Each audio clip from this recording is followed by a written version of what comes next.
This story happened on the bleak night of November 14th, 1995, in Beijing, China.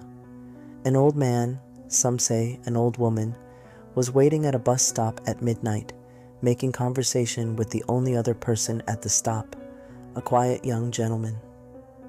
When the midnight bus 375, the last bus for Route 375 from the Yuanminghuan bus terminus, finally came, they both boarded it.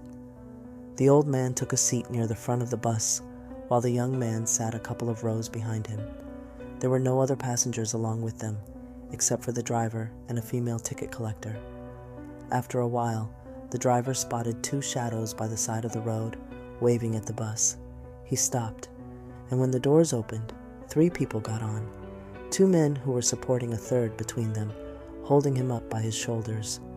The man in the middle looked disheveled, and his head was bowed so that nobody could see his face. There was a dismal, calm atmosphere inside the bus. Shortly after that, the old man picked a fight with the young man under some silly pretense of stealing his wallet. The altercation escalated, and the bus driver forced them both off the bus. When they got off and the bus zoomed away, the old man was no longer angry. He told the young man that he had saved their lives. Those 3 new passengers did not have feet. They were floating. They were not living people, he said. After that, they went to the nearest police station to report what had happened, but nobody believed them. The very next day, the bus company issued a statement.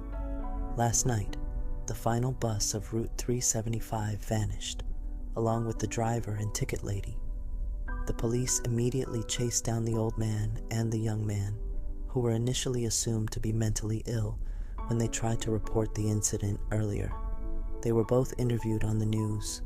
On the 3rd day, the police discovered the missing bus in a water reservoir about 100 kilometers away from its destination, Xiangshan, or so-called Fragrant Hills. Inside the bus were 3 very badly decomposed corpses.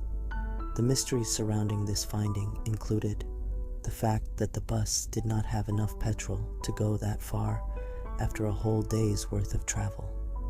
The fact that the petrol tank was filled with fresh blood instead of fuel. The fact that the corpses found were too decomposed for just 48 hours. Even if it was summer, the process of decomposition would not be this quick. An autopsy confirmed that there had been no intentional meddling with the bodies. The fact that, even after the police went through all the security cameras set up around the various entrances to the reservoir, they found nothing out of ordinary. To this day, it remains an unsolved mystery.